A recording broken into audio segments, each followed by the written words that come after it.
Hi, everyone. This is John Gerardi with Right to Life of Central California, bringing you another in our 40 videos for 40 days series, a series of educational videos we're going to do every day during 40 Days for Life.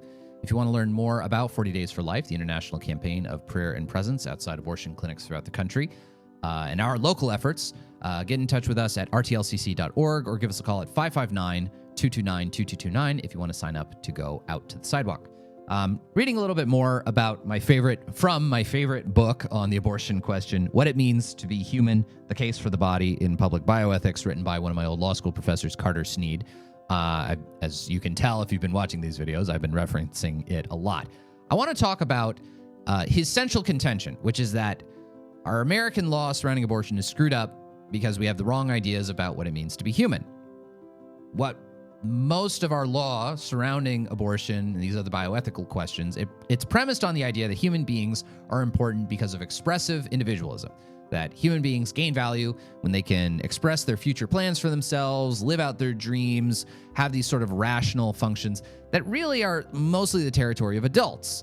And what Professor Sneed says is, no, what it means to be human is not just the capacities that exist with adults. All of us exist on some kind of spectrum of disability. We enter the world not able to express our future and things like that. When we're embryos or when we're babies.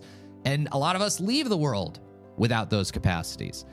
To have a body is to be human, and to impose burdens on other people and to have to take on burdens from other people, to have to give and gracefully receive care.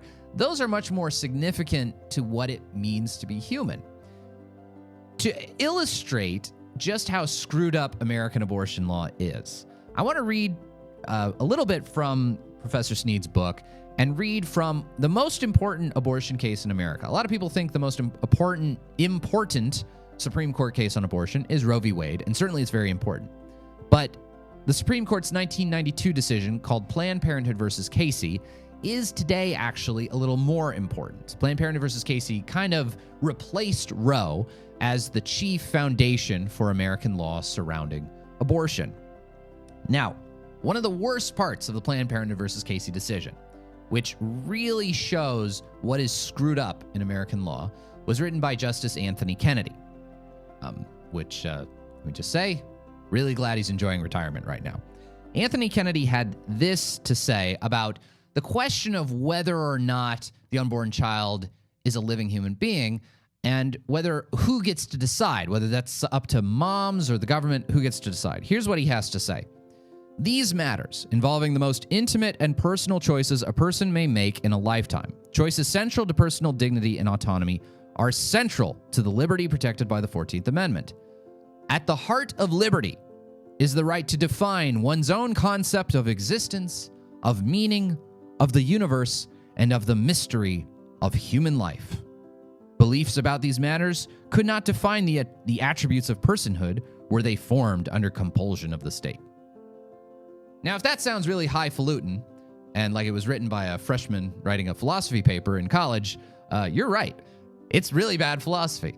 But it expresses, this is a Supreme Court justice writing the most important abortion case in the country. And what he's basically saying is that at the heart of your liberty is the right to define when other human beings' lives begin and when they're important. And to say that, well, the state can't enforce when a human life begins. If you apply Justice Kennedy's logic, it would mean that I could run over my producer, Raphael, over there with a bread truck, but I'd get to define when human life begins. I get to define the sweet mystery of human life. So therefore, me running over Raphael is fine. It's totally justified because I, as an expressive individual, define when life begins. Anyway, I share that with you because lots of conservative law students all over the country read this and laugh at Justice Kennedy.